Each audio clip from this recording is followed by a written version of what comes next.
Bonjour, je suis Serge Caron, pasteur de l'Église missionnaire baptiste de l'Espoir. Et nous travaillons ensemble avec l'équipe pastorale du Flambeau pour la présentation de capsules de ce petit livre bleu de Jonathan Leeman intitulé « Être membre de l'Église locale ». Et nous allons parler aujourd'hui de ce deuxième chapitre dans cette capsule qui est l'adhésion à une Église locale dans le Nouveau Testament. L'auteur va se servir beaucoup du livre des Actes dans ce chapitre pour montrer comment on devient membre d'une église locale. Par exemple, dans Acte 2, 47, il est dit que le Seigneur ajoutait à l'église ceux qui étaient sauvés. Eh bien, il est intéressant de voir que lorsque le Seigneur sauve une personne, il l'incorpore à une communauté appelée l'église. Le salut est personnel, bien sûr, mais la façon de vivre ce salut-là va se faire à l'intérieur d'un groupe de gens qui ont les mêmes caractéristiques.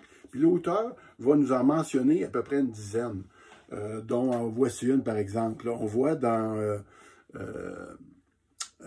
que l'adhésion se fait par le baptême. Le baptême, c'est le premier pas de foi, si vous voulez, de ceux qui sont repentis de leurs péchés, qui ont reçu le Saint-Esprit en eux, qui sont nés de nouveau. On voit cela dans Acte 2, 38. Je vous le lis là, ici. Ça dit, Pierre leur dit, changez d'attitude et que chacun de vous soit baptisé au nom de Jésus-Christ pour le pardon de vos péchés.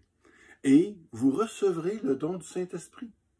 Et au verset 41, ça dit, ceux qui acceptèrent sa parole furent donc baptisés, et ce jour-là, le nombre des disciples augmenta d'environ 3000. Donc, on voit ici que l'Église, c'est pas un bâtiment, c'est bien sûr, mais des personnes qui s'ajoutent. Et on lit des phrases partout dans le Nouveau Testament, comme l'Église adressait des prières, l'Église accompagnait des gens, ils furent reçus par l'Église. Donc, quand tu deviens un chrétien, tu es associé à d'autres personnes qui sont nées de nouveau comme toi, qui font partie d'une nouvelle famille, celle de Dieu.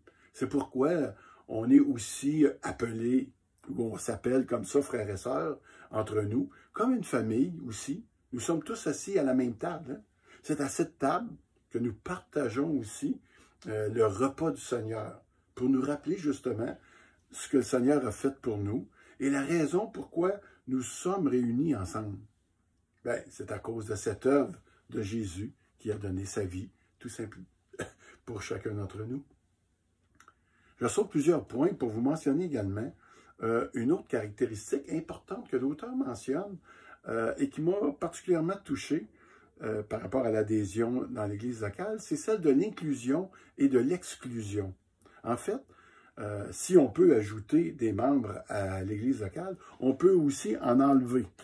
Donc, excommunier certains membres parce qu'ils partagent des fausses doctrines, ces choses-là. On voit ça dans Tite 3.10. Ça dit, Paul nous dit, « Éloigne de toi, après un premier et second avertissement, celui qui provoque des divisions. » Ce n'est pas que la personne, là, ici, perd son salut, mais elle reçoit, si je peux m'exprimer ainsi, une punition. Et puis la punition, c'est de ne plus pouvoir se réunir avec les autres, donc d'être à l'extérieur de la communion fraternelle. Elle pourra revenir si elle admet ses fautes, puis si elle se repent. Mais quand on pense à ça, je pense aussi aux plusieurs personnes qui se punissent elles-mêmes, si on peut dire, en abandonnant leur assemblée et en se mettant ici à l'écart de la bénédiction que Dieu a donnée à ses enfants. Donc, en lisant ce chapitre, on réalise qu'une personne qui a reçu le salut et qui a été baptisée reçoit en même temps une famille dont il est un membre à part entière.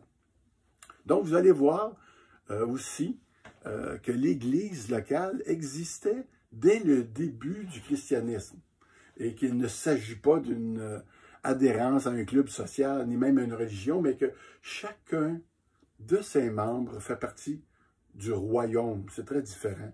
Il n'est pas question d'un organisme de bienfaisance quelconque, mais ce sont des personnes qui s'offrent elles-mêmes en reconnaissance de ce qu'ils ont reçu de Jésus-Christ. soit la vie éternelle. Alors, je vous encourage vraiment à lire ce livre. Et les chapitres sont courts et puis l'enseignement est vraiment encourageant. À la prochaine.